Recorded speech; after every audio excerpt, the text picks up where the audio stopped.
marque de fabrique jusqu'ici. J'étais fatigué des 2 recettes éprouvées d'Hollywood. Le drame avec son allègement comique et la comédie avec son relief dramatique. J'ai décidé de faire un film sans tenter de soulager quiconque de quoi que ce soit. Ernst Lubitsch. What was the lady's name? Mrs. Tura. Her husband is that great Polish actor, Joseph Tura. You've probably heard of him. Oh, yes. As a matter of fact, I saw him on the stage when I was in Warsaw once before the war. Really? What he did to Shakespeare, we are doing now to Poland. La Warner est le premier studio à produire un film anti-nazi. Germans must save America from the chaos that breeds in democracy and racial equality. Pour les acteurs exilés, jouer le rôle d'officier de la Gestapo est d'une cruelle ironie.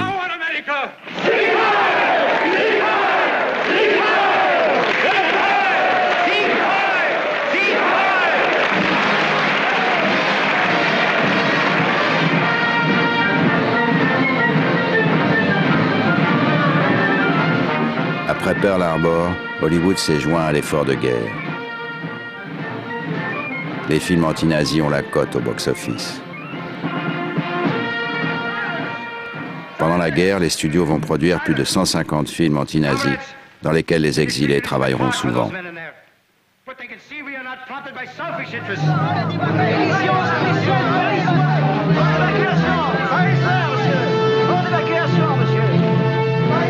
La production du film anti-nazi Casablanca, qui reste un des films préférés de l'Amérique, démarre le 25 mai 1942. Les Françaises ont abandonné leur position. Beaucoup de figurants, ainsi que les acteurs vedettes de Casablanca, avaient fui le régime d'Hitler. Parmi eux, Peter Lorre, Conrad Veidt et Paul Enreid. Conrad Veidt avait connu une ascension fulgurante à la suite de son interprétation dans le film Le cabinet du docteur Caligari en 1919. Ce grand acteur allemand, un anti-nazi notoire, avait quitté l'Allemagne pour l'Angleterre en mai 1933. L'élégant résistant dans Casablanca, l'Autrichien Paul Enreid, aurait été obligé d'adhérer au syndicat nazi des acteurs pour travailler à Berlin. Il refusa de le faire et fut mis sur la liste noire. Une proposition opportune l'emmena à Londres. You despise me, don't you? Well, if I gave you any thought, I probably would. But why? Peter Lorre avait finalement réussi. En 1942, il ne lui restait plus rien de son accent. Well, that's not so bad. Through ways of my own, I provide them with exit visas. Ilka Grüning et Ludwig Stossel avaient été des acteurs célèbres à Berlin. La plupart des acteurs de Casablanca avaient en réalité laissé derrière eux une notoriété qu'ils ne retrouveraient jamais.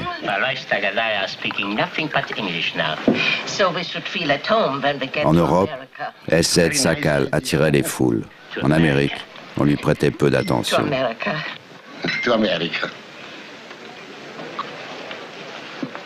Liebchen, sweetness out. What watch? 10 watts. Such much? You will get along beautifully in America. May we see your papers? I don't think I have them on me. In that case, we'll have to ask you to come along. Paul Andor, qui jouait des petits rôles dans plus de 20 films anti-nazis à Hollywood, était un acteur à succès à Berlin depuis 1917. These papers expired 3 weeks ago. You have to come along.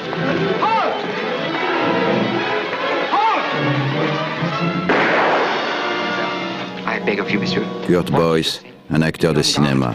This place is full of vultures everywhere. Trudy Berliner, une actrice de théâtre. Will you ask Rick if he have a drink with us? Madame, he never drinks with customers. Never. Marc Collégiens, mesdames et messieurs, les jeux sont faits. La partie continue. Mesdames et messieurs, Marcel Dalliot, un acteur célèbre en France. Sacha! Comme l'était sa femme, Madeleine Lebeau. We'll have a whole row of those, Sacha. Starting here and ending here. We will begin with 2. Écoutez, vous êtes pas française, vous, d'aller avec les boches comme ça? Quoi vous mêlez-vous? Je me mêle pas de français, moi, ben quoi? L'officier nazi était interprété par Hans von Twardowski, qui avait également joué dans le cabinet du docteur Caligari. Arrêtez, je vous en prie. Je vous en prie, arrêtez. I don't like disturbances in my place. Either lay off politics or get out. Play La Marseillaise. Play it. Alors,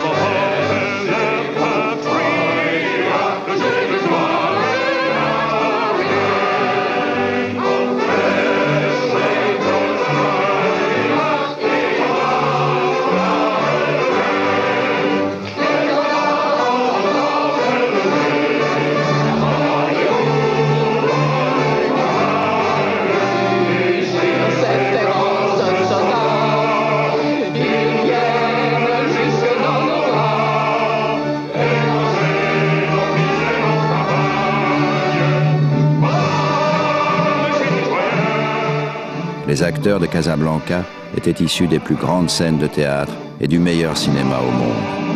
Pour beaucoup d'entre eux, le tournage ne dura pourtant que quelques jours.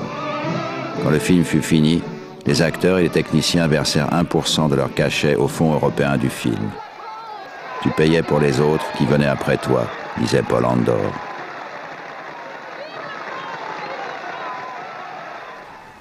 Chacun des exilés avait une stratégie pour maîtriser la langue, car la langue était le plus grand obstacle pour trouver du travail à Hollywood.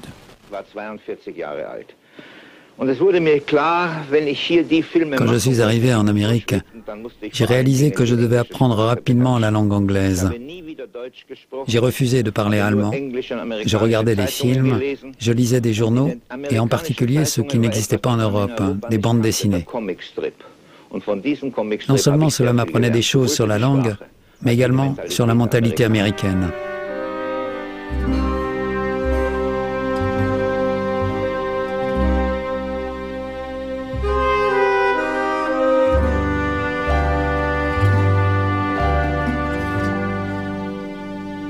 Certains s'adaptent plus facilement que d'autres.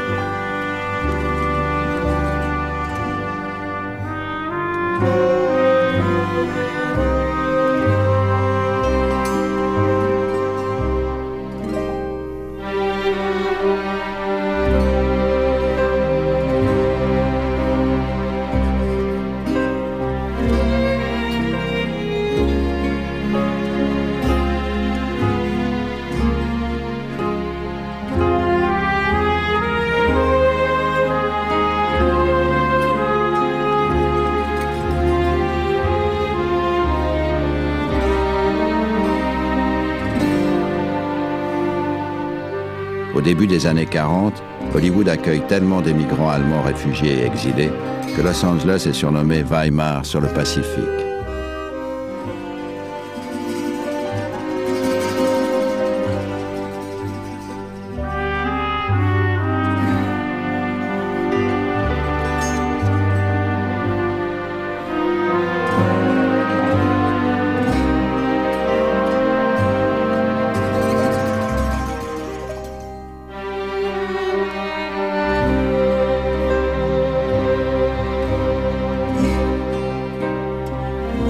Ce qu'il y a de plus agréable, c'est que personne ne nous demande si nous sommes juifs ou chrétiens.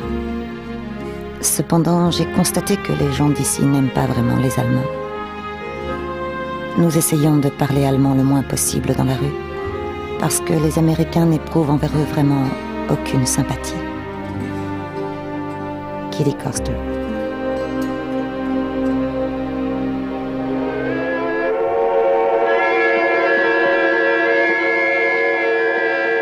Jusqu'à présent, Fred Zinman avait tourné des courts-métrages et des séries B pour la MGM.